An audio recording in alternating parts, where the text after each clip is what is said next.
Hi, it's Professor Phil Jones from SuperstarProfessor.com. Do many of your students lack basic problem-solving skills? Well, according to recent studies, many of them do. So today what I want to do is show you a simple class activity which will work for any subject that you're teaching, and it will get your students creating solutions to the problems that you want them to solve. It's also a great way to get students to build their negotiation skills, their critical thinking skills, and also their team building and collaboration skills. I call this exercise No Bandage Solutions. I know you're busy, so let's get started. Okay, so first let's break down what you're going to need to do this activity. You'll need some flip chart paper, some markers, some tape, you'll need a timer, and you can use a simple kitchen timer or you can use a digital timer that you can put up on the screen. In fact, if you go to my blog, I've written a post that shows examples of digital timers that you could use for this activity. Next, you'll need some bandages, and I'll explain later what you'll be doing with those. And I also suggest you get some prizes. And call your student association office at the college, because sometimes they've got some items left over from past events and orientations that they can give to you. In the past, I've had success getting free USB sticks, free mugs, free pens, and free t-shirts. So it's worthwhile to give them a call. The next step is to create your flip chart sheets before a class. Depending on the core subject that you teach, it'll determine the problems that you want them to solve and that you'll put at the top of the flip chart sheet. For example, if you're teaching a course such as entrepreneurship, as in this case, maybe one of the flip charts will have limited advertising budget as a major problem, and another may have running out of cash and so forth. So just fill in the problems related to the subject that you're teaching them that you want them to solve. Once you've added in the problems, just put a solutions heading underneath that, and then below that, just list the number of teams that you're expected to have in the class. And leave this area blank because this is where they'll be writing their solutions. Before students arrive, put up the flip chart sheets around the room, thereby creating stations. Now you can put these up on the wall, or you can put them on tables and create stations around the room that way.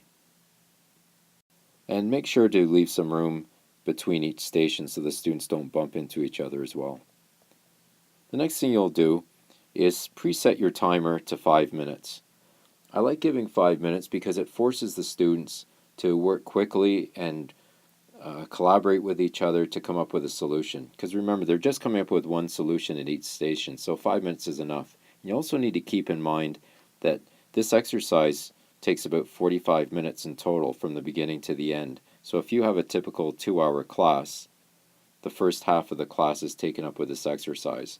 And 30 minutes is usually allocated for the actual solutions exercise, and you'll need about 10 minutes to get things organized and to get the teams together. So now the students have arrived in class.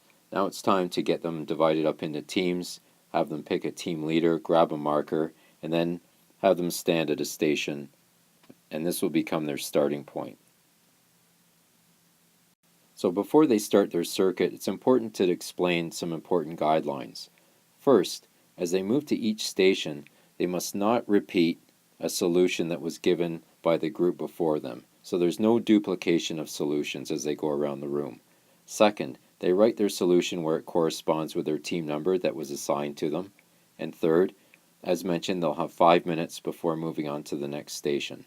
And last but not least, they must use the 5 whys questioning technique. Let me explain that a little further.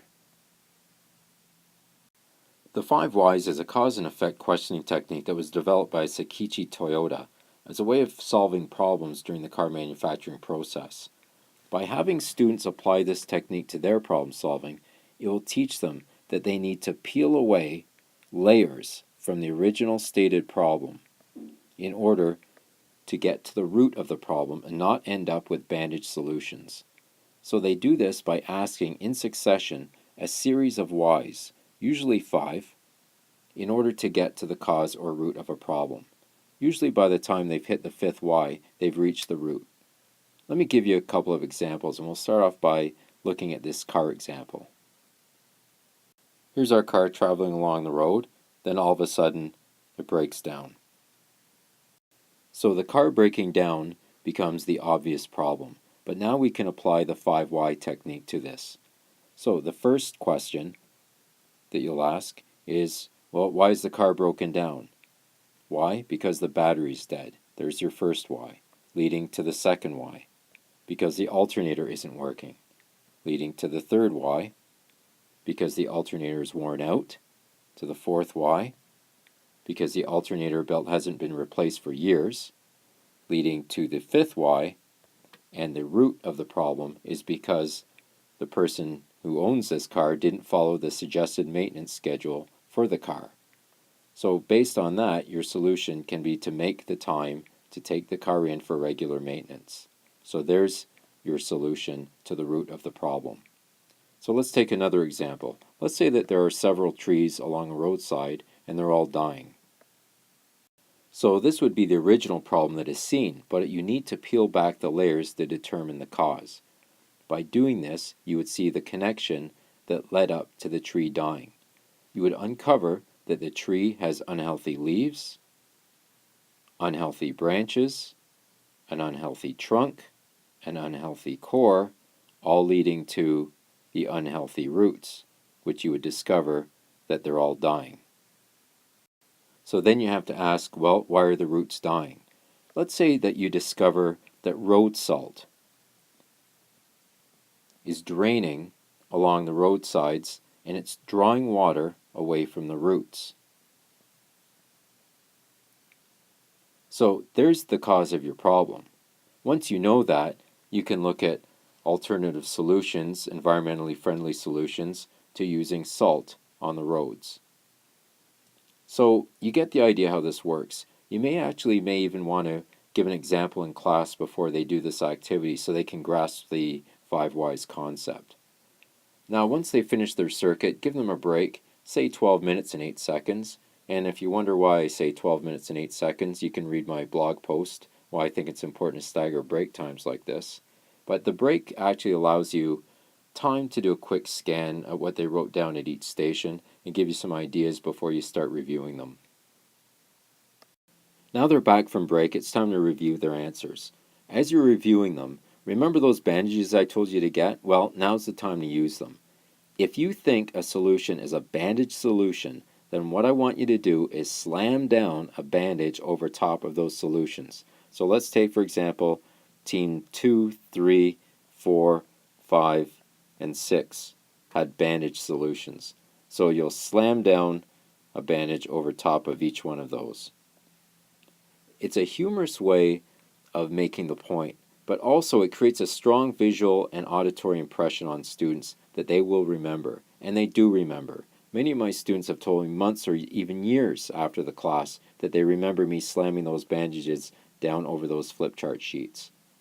Once you've decided the best solution, the team members involved that had the best solution in each station win a prize. So in this example, team number 1 had the best solution to the problem, so each one of those students will win a prize. The main point at the end of all this is that students will see that there can be multiple solutions that can be generated to solve a problem. However, some are bandage solutions because they weren't based on the root of the problem. So this technique gives them a simple process to follow the next time they need to solve a problem. And you'll see the groups interact with each other, discussing solutions, defending their ideas, and having fun competing for a prize.